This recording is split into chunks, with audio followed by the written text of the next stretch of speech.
తెలంగాణలో మున్సిపల్ ఎన్నికల షెడ్యూల్ మరి కాసేపట్లో విడుదల కానుంది. ఫిబ్రవరి 15వ తేదీ కల్లా మున్సిపల్ ఎన్నికల ప్రక్రియను ముగించాలని రాష్ట్ర ఎన్నికల సంఘం భావిస్తోంది.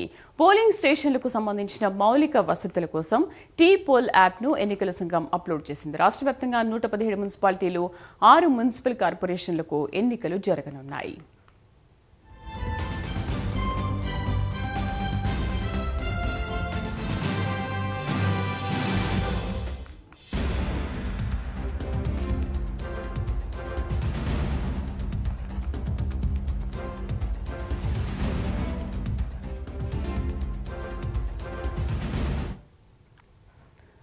తెలంగాణలో మున్సిపల్ ఎన్నికల షెడ్యూల్ కాసేపట్లో విడుదల కానుంది. ఫిబ్రవరి 15వ తేదీ కల్లా మున్సిపల్ ఎన్నికల ప్రక్రియను ముగించాలని రాష్ట్ర ఎన్నికల సంఘం భావిస్తోంది. పోలింగ్ స్టేషన్లకు సంబంధించిన మౌలిక వసతుల కోసం టీ-పోల్ యాప్ను ఎన్నికల సంఘం అప్లోడ్ చేసింది. రాష్ట్ర వ్యాప్తంగా 117 మున్సిపాలిటీలు, 6 మున్సిపల్ కార్పొరేషన్లకు ఎన్నికలు జరగనున్నాయి.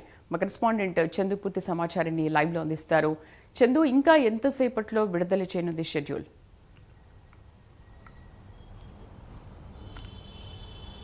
శ్రీదేవి, ప్రస్తుతం ఎన్నికల సంఘం ఆఫీసులో ఎస్పీలు, కలెక్టర్లతో ఎన్నికల సంఘం కమిషనర్ రాణి కుముదిని వీడియో కాన్ఫరెన్స్ నిర్వహిస్తూ ఉన్నారు. అది అయిపోగానే మళ్ళీ డీజీపీ సిఎస్తో సమావేశం ఉంటుంది. అది కాగానే ఎన్నికల షెడ్యూల్ను ప్రకటిస్తారు. 4 గంటలకు ఈసీ ప్రెస్ మీట్ ఉంది. ప్రెస్ మీట్లోనే ఎన్నికల షెడ్యూల్ను కూడా ప్రకటించబోతున్నాం. మొత్తంగా రాష్ట్రంలో మున్సిపల్ ఎన్నికల సంబంధించి గత కొన్ని రోజులుగా ప్రక్రియ అయితే మొదలుపెట్టారు. ముఖ్యంగా కలెక్టర్లు, అదేవిధంగా ఎస్పీలతో వీడియో కాన్ఫరెన్స్లు కూడా నిర్వహిస్తూ వస్తున్నారు. ముఖ్యంగా చూసినట్టయితే ఈ పోలింగ్ మొత్తం 2996 వార్డులకు కూడా ఎన్నికలు జరగబోతున్నాయి. మొత్తం 52 లక్షల మంది ఓటర్లు ఓటు హక్కు కూడా ఈ ఎన్నికల్లో వినియోగించుకుంటారు. ముఖ్యంగా చూసినట్టయితే మున్సిపాలిటీలకు, అదేవిధంగా కార్పొరేషన్లకు ఇప్పటికే బ్యాలెట్ బాక్సులు కూడా రెడీ అయి వెళ్ళిపోయాయి. ముఖ్యంగా పోలీస్ స్టేషన్లకు సంబంధించి మౌలిక వసతుల కోసం ఇప్పటికే టీ-పోల్ యాప్ను కూడా ఎన్నికల సంఘం అప్లోడ్ చేసింది. అదేవిధంగా రిటర్నింగ్ అంటే ఆర్ఓలు, అదేవిధంగా అసిస్టెంట్ ఆర్ఓలు, జోనర్ అధికారులను కూడా ఇప్పటికే రాష్ట్ర ఎన్నికల సంఘం నియమించింది. అదేవిధంగా ఈ నెల 19 నుంచి కూడా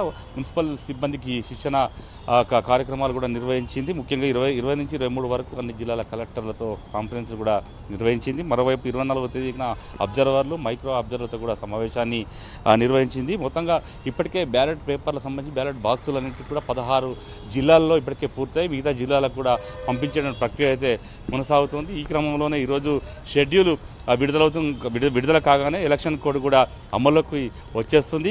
ఇప్పటికే అంటే ఈరోజు ముఖ్యంగా డీజీపీ సిఎస్తో కూడా సమావేశం నిర్వహించబోతున్నారు. ఎందుకంటే రాష్ట్రంలో ఉన్నటువంటి మున్సిపాలిటీలన్నింటిలో ఎలక్షన్లు ఒకటేసారి నిర్వహిస్తున్నారు కాబట్టి ఖచ్చితంగా కొంత శాంతి భద్రత సమస్య కావచ్చు, ఎలాంటి ఇబ్బందులు లేకుండా సజావుగా మున్సిపల్ ఎన్నికలు జరిగేలా కూడా ప్లాన్ చేస్తూ ఉన్నారు. ముఖ్యంగా సమస్యాత్మక ప్రాంతాలు ఏమున్నాయి వాటన్నిటిపైన కూడా డీజీపీని అడిగి ఆరాధిస్తున్నారు. ఆయా ప్రాంతాల్లో గట్టి బందోబస్తును ఏర్పాటు చేయాలి, నిఘా ఏర్పాటు చేయాలి, డీసీ కెమెరాలు, ప్రతి అంశంపై కూడా క్షుణ్ణంగా అన్ని ఆలోచన చేశాకనే ఎన్నికలకు వెళ్లాలని కూడా ఇన్ని రోజులు భావించింది. కాబట్టి ఇప్పటికే ప్రభుత్వం కూడా రిజర్వేషన్లకు సంబంధించి అంటే ఈ మున్సిపల్ ఎన్నికల రిజర్వేషన్ సంబంధించి ఇప్పటికే ఎన్నికల సంఘానికి పంపించింది. ఈ పాటికే అసలు షెడ్యూల్ రావాల్సి ఉంది, కానీ కాస్త ఆలస్యం అయితే జరిగింది.